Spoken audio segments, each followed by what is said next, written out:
मैं यही एक रिक्वेस्ट करना चाहूँगा माननीय सांसद महोदय से कि आप कोई भी बयान दें, प्रूफ के साथ बयान दें, या तो अन्यथा प्रूफ के साथ नहीं दें। आप जिस मैटर में आपके ऊपर एफआईआर किया हूँ उस मैटर में आप हमको बताइए कि आपने हमसे रंगबाजी मांगा था कि नहीं मांगा था। गाली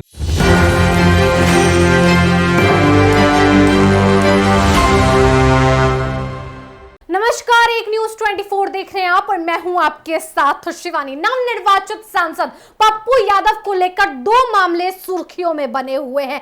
पहला मामला यह है कि पप्पू यादव ऐसा क्यों कह गए कि वो आने वाले दिनों में इस्तीफा दे देंगे। पप्पू यादव ने साफ साफ कह दिया है कि अगर काम नहीं होता है तो मैं इस्तीफा दे दूंगा। यानी क्या पप्पू यादव की सांसदी चली जाएगी? क्या पप्पू यादव ने कुछ सोच समझकर ऐसा बयान दिया है? क्या वो राजनीतिक में नहीं ठहरने वाले हैं? क्यों पप्पू यादव ने ऐसा कहा है? मैं आगे विस्तार से इस पर चर्चा करूंगा।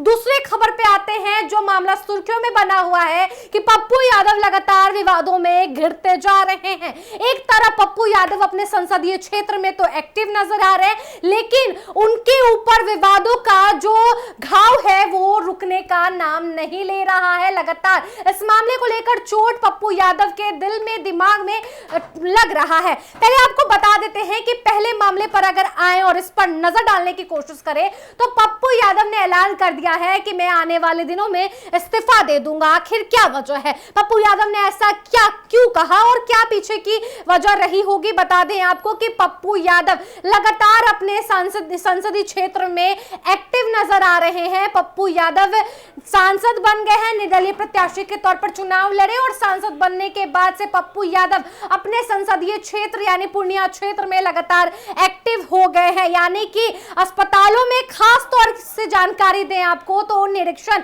कर रहे हैं बतौर सांसद के रूप में और बतौर पूर्णिया वासी के रूप में पप्पू यादव अपने मैदान में एक्टिव नजर आए हैं। लोगों के बीच जा रहे हैं, संबोधन कर रहे हैं, उनकी बातों को सुन रहे हैं, रूबरू हो रहे हैं। क्या कुछ मामले जुड़े हुए हैं, लेकिन इस बीच में भ्रष्टाचार से जुड़े मामले जो हैं वो पूर्णिया में यानी पूर्णिया लोकसभा सीट पर दिन प्रतिदिन बढ़ता जा रहा है। आपको याद होगा कि कुछ दिन पहले आपराधिक मामले में बढ़ोतरी हुई और ऐसे में पूर्णिया क्षेत्र जो है यहां से आपराधिक घटना लगातार बढ़ रहा है।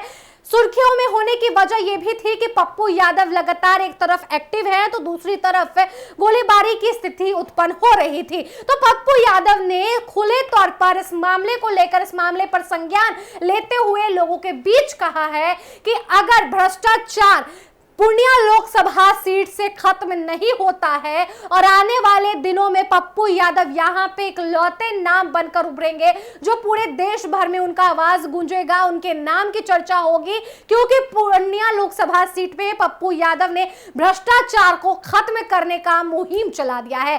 पप्पू यादव ने बड़ा दावा किया है कि आने वाले दिनों में यानी कि 3 महीने के अंतराल में यहां से यानी कि पूर्णिया लोकसभा क्षेत्र में भ्रष्टाचार का नामो निशान नहीं रहने वाला है।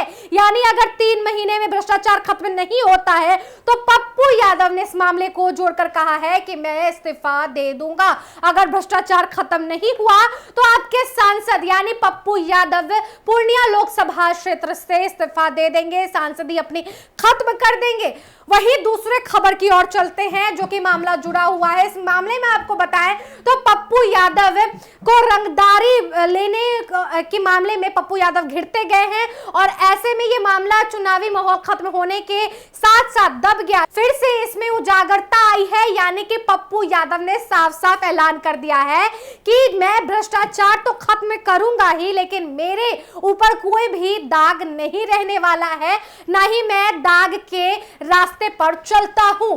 पप्पू यादव को लेकर जिस कदर से विवाद फैल रहा है, वहीं पर आपको बता दें कि व्यवसायी राजा भगत ने पप्पू यादव पर बड़ा इल्जाम लगाते हुए यूं कहें तो पप्पू यादव से उन्होंने चुनावी दौर में यह वादा किया था कि पप्पू यादव ना ही रंगदारी लेंगे ना ही घूस लेंगे, चुनाव को साफ सुथरे तरीके से संचालित करके आगे बढ़ाएंगे। लेकिन पप्पू यादव के ऊपर रंगदारी लेने का बड़ा आरोप लग गया है, लगा था, लेकिन ये फिर से सुर्खियों में आ गया है क्योंकि इस फाइल को ओपन कर दिया गया है। बता दें आपको कि फर्नीचर व्यवसायी राजा भगत ने आरोप लगाया है पप्पू यादव के ऊपर कि पप्पू यादव घूस लिए हैं, 1.25 करोड़ घूस लेने का काम किए हैं और उनके खिलाफ सबूत भी इकट्ठा किया गया है। पहले हम आपको वीडियो के जरिए दिखाते हैं कि राजा भगत ने सोशल मीडिया एक्स पर एक वीडियो पोस्ट किया है जिसमें पप्पू यादव के खिलाफ एक से एक बढ़कर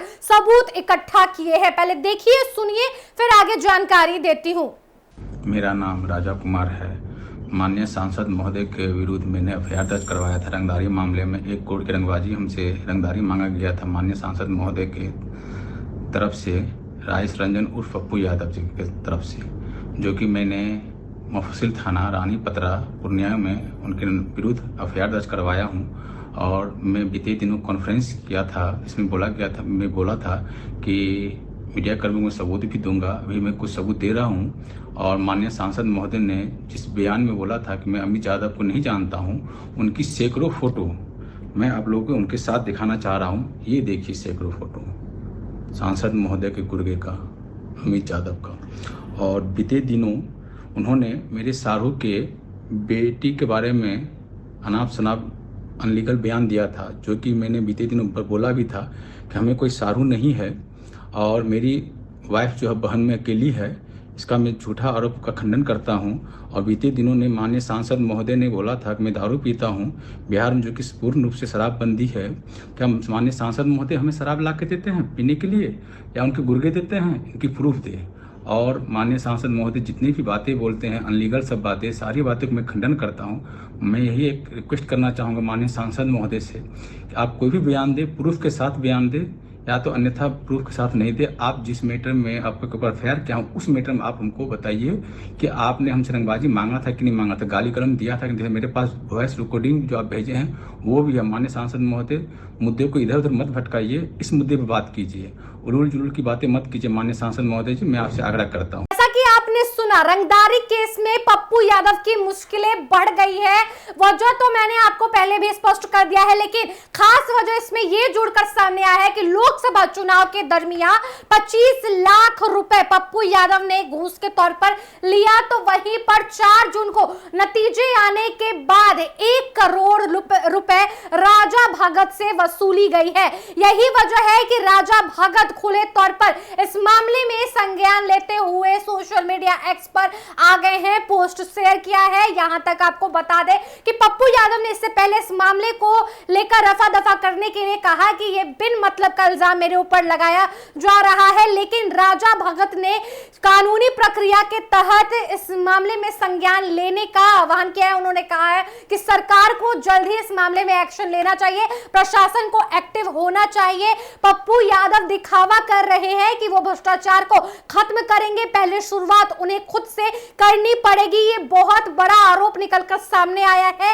ये मामला थम गया था, लेकिन फिर से इस मामले को लेकर एक बार फिर से आग उभर कर सामने आई है। देखा जाए तो पप्पू यादव ने साफ साफ ऐलान किया है कि मेरी सबसे पहली प्राथमिकता ये है कि पूर्णिया में अस्पताल की व्यवस्था को तंदुरुस्त कर दे, क्योंकि पूर्णिया में लगातार पप्पू यादव अस्पतालों में निरीक्षण कर रहे हैं, अस्पतालों में जा कर वार्ड घूम रहे हैं। यहां तक तो पप्पू यादव मरीजों से भी बात कर रहे हैं। पप्पू यादव ने डॉक्टर की फीस को भी कम करवा दिया है। पप्पू यादव का पहला मुहिम यह है कि संसदीय क्षेत्र में सबसे पहला काम यह होना चाहिए कि अस्पताल, सड़क की व्यवस्था तंदुरुस्त होनी चाहिए ताकि लोगों को बेसिक समस्या ना हो सके। हालांकि पप्पू यादव से जुड़े इस खबर को सुनकर आपकी क्या कुछ राय है, आप हमारे कमेंट बॉक्स सेक्शन में लिखकर जरूर बताएं। इस वीडियो को आप हमारे YouTube चैनल एक न्यूज़ 24 पर देख रहे हैं तो हमारे चैनल को सब्सक्राइब कर लीजिए। फेसबुक पेज पर देख रहे हैं तो फेसबुक पेज को लाइक कीजिए, फॉलो कीजिए। मिलते हैं आपसे अगले वीडियो में, तब तक के लिए धन्यवाद।